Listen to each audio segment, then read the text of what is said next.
Hi అండి. Welcome to one more mini vlog. ఈ mini vlog వచ్చేసి నిన్న నైట్ షూట్ చేసిన మినీ వ్లాగ్ అండి.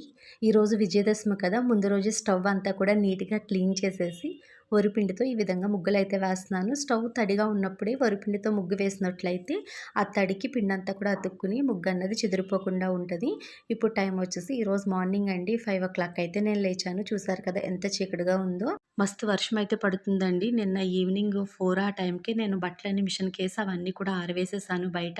వర్షం జొల్లయితే కొట్టడం లేదు. సో, సర్లే బట్టలు నానలేదనుకున్నాను. కిచెన్‌లో గిన్నెలన్నీ కూడా నీట్‌గా తోమిపెట్టేసి స్టవ్ అంతా కూడా నైటే కదండీ క్లీన్ చేశాను. సో, ఇప్పుడైతే ఇంకా వర్షం పడుతుంది కదా! స్నానానికి వేడి నీళ్ళైతే వేసుకున్నాను. తలంటు పోసుకోవాలి కదా! ట్యాప్‌లో వాటర్ చాలా చల్లగా ఉన్నాయనేసి ఒక పక్క వచ్చేసి హాట్ వాటర్ అయితే జీరా వాటర్ కాచుకున్నాను తాగడానికి. వాటర్ వేడిగా ఉన్నాయి కదా! చల్లారేలోపు ఈ గిన్నెల బుట్టలో ఉన్న గిన్నెలన్నీ కూడా స్టాండ్‌లో సర్ది పెట్టేసి వాటర్ తాగి స్నానం చేసి అయితే వచ్చేసాను. టైం వచ్చి కరెక్ట్‌గా 7:30 అయ్యిందండి. వర్షం అయితే అలా పడుతూనే ఉంది. సో, నేనైతే రెడీ అయిపోయాను. ఇప్పుడు అమ్మవారికి నైవేద్యాలయితే చేయాలి. నైవేద్యాలంటూ ప్రత్యేకంగా ఏం చేయనులేండి. అసలు ఈ 9 రోజులు కూడా అమ్మవారికి ఎటువంటి నైవేద్యాలు అయితే చేసి పెట్టలేదు. ఈరోజు లాస్ట్ రోజు విజయదశమి కదా! ఈరోజైనా అమ్మవారికి కొంచెం పరమాన్నం, పులిహోర అయితే చేసి నైవేద్యంగా పెడదాము అనేసి ఇక్కడ చూసారు కదా! చాలా తక్కువ పరమాన్నం అయితే చేస్తున్నాను. ఆవు పాలు వచ్చేసి ఇలా నిలవ ప్యాకెట్స్ అయితే దొరుకుతాయి కదండీ! వీటితోటే పరమాన్నం అయితే చేస్తాను. ఎందుకంటే బెల్లం వేసినా కూడా ఇరుకుపోకుండా అయితే ఉంటది. లేకుంటే పాలు ఇరిగిపోతూ ఉంటాయి కదా! సో, ఈ పాలు వచ్చేసి చాలా చిక్కగా ఉన్నట్టుగా ఉంటాయి.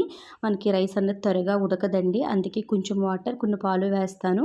రైసు మినిమమ్ 50% ఉడికిపోయిన తర్వాత ఇంక ఈ పాలతోటే రైస్ అన్నది ఉడికిస్తాను.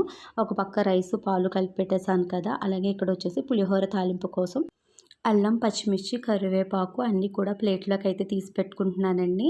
పులిహోర రైస్ వచ్చేసి కొంచెం కాబట్టి రైస్ కుక్కర్‌లో అయితే పెట్టేశాను. రైస్ కుక్కర్‌లో అయితే మనకి చక్కగా పొత్తులో అయితే రైస్ అన్నది ఉడికిపోతది. శనగపప్పు రైస్ కూడా కడిగి పెట్టేశాను. అలాగే దబ్బకాయ పులిహోర అయితే చేద్దాం అనుకున్నాను. నిన్న అమ్మొచ్చారు. అమ్మొచ్చినప్పుడు దబ్బకాయ అయితే తీసుకొచ్చారు. కానీ అమ్మవారికి ఎక్కువగా చింతపండు పులిహోర చేసి పెడతామండి. నిమ్మకాయ, దబ్బకాయ ఇలాంటివి అయితే మనం తినడానికి కానీ, దేవుళ్ళకి పెట్టడానికి అంతగా యూజ్ చేయం కదా! అందుకే ఇంకా చింతపండు కూడా నానపెట్టేశాను. ఇక్కడ చూసారు కదా! పరమాన్నానికి రైస్ అయితే చాలా వరకు ఉడికిపోయింది. ఇప్పుడు ఇందులో కొద్ది కొద్దిగా పాలు వేస్తూ మిగతా 50% ఉడికిస్తానండి. లేకుంటే ప్రత్యేకంగా ఈ పాలతోటే రైస్ ఉడికించినట్లయితే ఎంత దగ్గరున్నా కూడా అడుగు పట్టేస్తూ ఉంటది. సో, చూసారు కదా! అలాగే పులిహోరకి పల్లీలు, జీడిపప్పు, కొంచెం జీలకర్ర, మినపప్పు ఇవన్నీ కూడా తీసి పెట్టేసుకున్నాను.